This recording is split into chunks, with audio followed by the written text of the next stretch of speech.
اعوذ بالله من الشیطان الرجیم بسم الله الرحمن الرحیم. ګرانو مالدارانو السلام علیکم ورحمت الله وبرکاتو.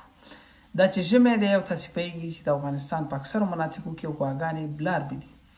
د بلاربوالي په مهال باندې د غواګانو تغذیه ډېره اړینه ده.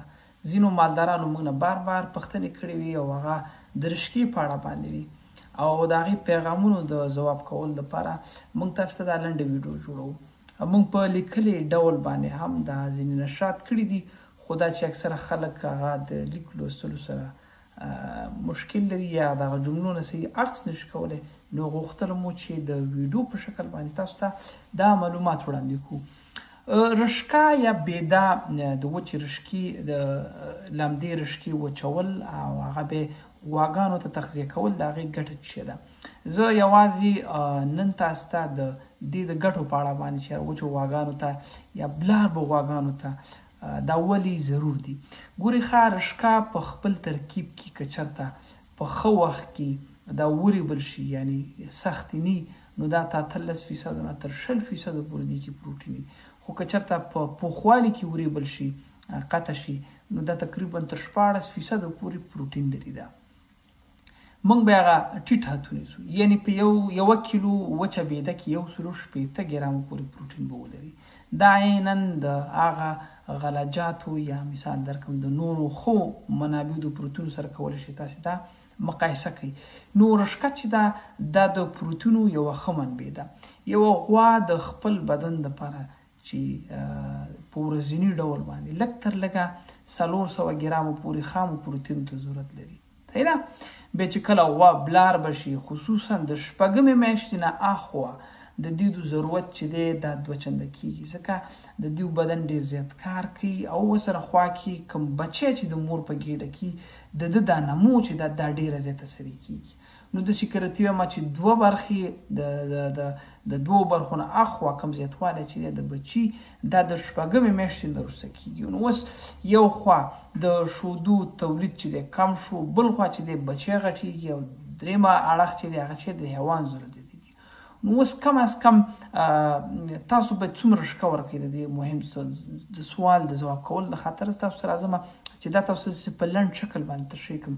موږ په ګرمو سیمو کې عموما شنه شفتله کرو، شفتله بیل شی دی، هغه باید تاسو ورکانو کروئ. رشقه چې دا هغه څو کلن نبات دی، هغه تاسو چې وکرئ یو ځل بیا کولی شي ډېر د هغې استفاده وکړي.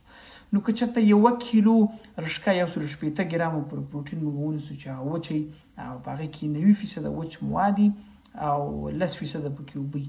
نو رشقه چې کله تاسو وچه کړئ او لاس کې ونیسئ او بیا ته یې خوشې شي، دې کې تقریبا دا 90% پورې دې کې وچ مواد دي. نو که چېرته تاسو رشقه وچه کړي او هغه تاسو لاس کې ونیسئ او خوشې کړي، نو دا په دې معنا ده چې دې کې 90% پورې یا 90% پورې دې کې وچ مواد دي. نو په دغه 1 کیلو رشقه وزن کې 160 ګرامه پروټین.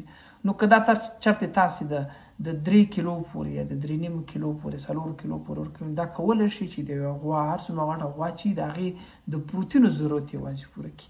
بیا د هغې سره خوا کې د 200 نه تر 250 پورې 300 ګرامو پورې د نظر د محیط پورې چې محیط یخ دی، ګرم دی، د غوا فعالیت څومره دی، دا کولی شي چې د بچي ضرورت پیدا کړي. د دې نه اخوا بیا تاسو کولی شئ د سره خوا کې تاسې بوس، پروړه یا نور داسې غذایي مواد چې دا ورکړي. په یادونې وړ هم دا ده چې تاسې باید په دغه وخت کې چې غواګانې ستاسې بلاربې دي، تاسې دې ته غالۍ دانې مثلا 1 کیلو جوار یا مثلا 1.5 کیلو د غنمو دانې چې هغه میده کړي، جوار دلي یا نور پنبهدانه یا دا شیونه د انرژۍ د خاطره ورکړئ، تر څو چې د غوا د خپل ضرورت پیدا شي. په مشرقي زون کې البته په قندار کې او په هغه سیمو کې چې هلته ګرمي ده او هغه سیمې هغه هلته ګرمې دي نسبتا د نورو سیمو د افغانستان د نورو سیمو په پرتله باندې هلته اکثره خلک شنې شفتلې کري. نو اوس راځو څنګه کولی شو چې شفتله د چی معادل کو، د وچې رشقې معادل کو. په یاد ولرئ چې 1 کیلو وچه رشقه دا د 5 کیلو د شنې رشقې سره دا معادل ده. نو که چېرته تاسو غواړئ چې 3 کیلو رشقه معادل کړئ، نو تاسو د تازه سره نو تاسو کم از کم تاسو باید 15 تر 14 یا 18 کیلو پورې شی ورکړئ، شنه رشقه یا شنه شفتله ورکړئ. د شفتلې کم د پروټینو فیصدي چې دا نسبتا رشقې ته دا ډیره ده، خو رشقه چې دا تر ډېر وخته پورې کولی شي تاسو نه استفاده وکړي او شفتله چې دا څنګه کېږي دا ته سیزني ده یو سیزن چې وال شو بل سیزن ته چې دی بیا دا نه خېږي. اوس راځو ولې موږ په رشقه باندې تاکید کوو ځکه چې رشقه چې دا ارزانه ده. صحیح ده. که تاسو غواړئ چې ته 3 کیلو معادل پروتین چې کومې د رشقې نه راځي دا که چېرته تاسو د غلجاتو نه اخلئ یا د کونجاړۍ نه اخلئ یا د سیبین نه اخلئ یا د بل شي نه اخلئ دا تاسو ته ډېر زیات ګران او قیمته تمامېږي.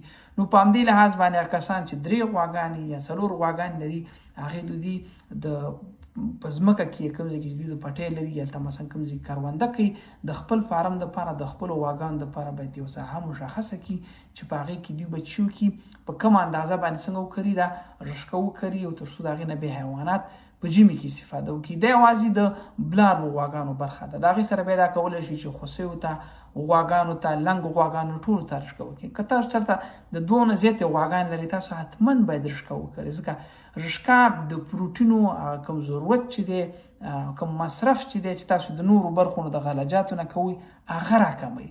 د غواګانو په جیره کې که هغه بلار وي که هغه وچې که خوسۍ د هغې کې دا حتما دا ضرور دی ځکه که یوه برخه سایلج شي یوه برخه رشقه شي یوه برخه باید څه شي بوس شي دا شي نشو د سره چې دی رشقه ضرور ده. د سره خوا کې چې تاسو کله 3 کیلو د حیوان د ضرورت پورې البته غټې غواګانې زه ښیم چې هغه 25 کیلو پورې شوده کوي 14 کیلو پورې شوده کوي خو د دې دقیقه محاسبه چې دا به یو ډاکټر یا ویترنر یا د مالدارۍ متخصص سره باید تاسو کینی هغه به تاسو مال حیوانات په اندازه وګوري او هغه باید خدای تاسو هغه په کلیوالي طریقه باندې چې څنګه کولی شئ وکړو.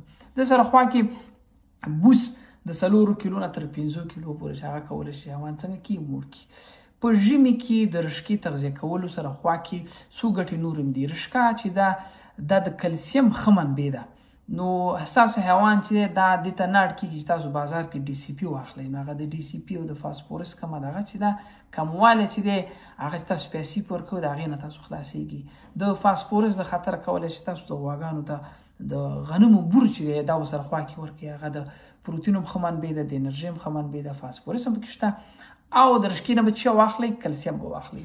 دریم شی چې دی په رشقه کې د ویټامینونو دا مقدار چې دی دا ښه دی نسبتا ځکه دا شینوالی دا په خپله د ملټي ویټامین او د کلوروفیل او د دې شیانو شتون دلته ښیي. تاسو چې کله رشقه غواګانو ته ورکوئ نو د دوی د هاضمي سیستم چې دی په دې کې د میکروبونو د زیاتېدلو باعث ګرځي. هاضمي سیستم چې د ژوندی ساتل کېږي کومه مایکروفلورا چې دا کوم یو د دننه داخل کې الله چې کوم نظام جوړ کړی دی دا ورسره تازه ساتل کېږي ځکه دې کې فایبر دی. فایبر د میکروبونو د هضم میکروبونو دپاره ضرور دی او د دې نه چې دی د دې د میکروبونه زیاتېږي. نو چې کله د دې میکروبونه زیاتېږي هضم زیاتېږي او هضم چې زیاتېږي حتما د کشودي کې د شودو تولید ورسره زیاتېږي غوا بلار به د هغې وجود ته چې دی د منرالونو د پروټینو هغه ښه مقدار رسېږي. بیا زه راځم په نورو بخشو کې هم په ده باندې بحث کوو د خاطر چې ویډیو اوږده نه شي نو بلار به غواګانو ته د 3 نه تر 5 کیلو پورې رشقه د 3 نه تر 4 کیلو پورې خوا کې چې دی څه ورکوي باید ورته بوس ورکوي. نو دا اوس ګورئ د فایبر موضوع محل شوه د پروتینو محل شوه د چی محل شوه اوس راځو د کاربوهایدریتو موضوع چې د اخر د بلار به غواګانو ته چې ضرور ده هغه څه شی دی هغه غلجات دي یا کاربوهایدریت دي. اوس د پروتینو موضوع تاسو په رشقه باندې حل کړله د ګیډې ډکوالی چې دی دا تاسو په بوس باندې حل کړه خو یوه برخه چې هغه غټه برخه دغه چې دی هغه غلجات دي کاربوهایدریت دي. نو د ده خطر پس کې 1 کیلو یا 1.5 کیلو کولی شئ چې د غواګانو ته د غنمو بور ورکوي مثال د غنمو بور یا سبوسو ته ورکوي سره خوا کې کولی شي د هغې د جوار نه استفاده وکړي. جوار باید دل کړي معده کړي او کوم کولی شو 1.5 کیلو پورې یا 300 ګرامه 400 500 ګرامه پورې څه ورکوي ورته کونجاړه ورته ورکوي. که چېرته تاسو سره دا وچه رشقه نی یا د سره شفتله نی بیا تاسو مجبوره سئ چې خپل مصارف او د پروتینو دا کوم ضرورت چې دی دا د څه نه پوره کړئ دا به د کونجاړې نه پوره کوئ یا به د سیبین نه پوره کوئ یا به د بل شي نه پوره کوئ هغې سره ستاسو څنګه کېږي مصرف هم ورسره لوړېږي. که څه پوښتنه لرئ کمنټ کې ولیکئ زه کمنټونه ټول ګورم لولم او انشاءالله په مناسب وخت کې چې دی موږ هغې ته جواب ورکوو. مننه ښه وخت.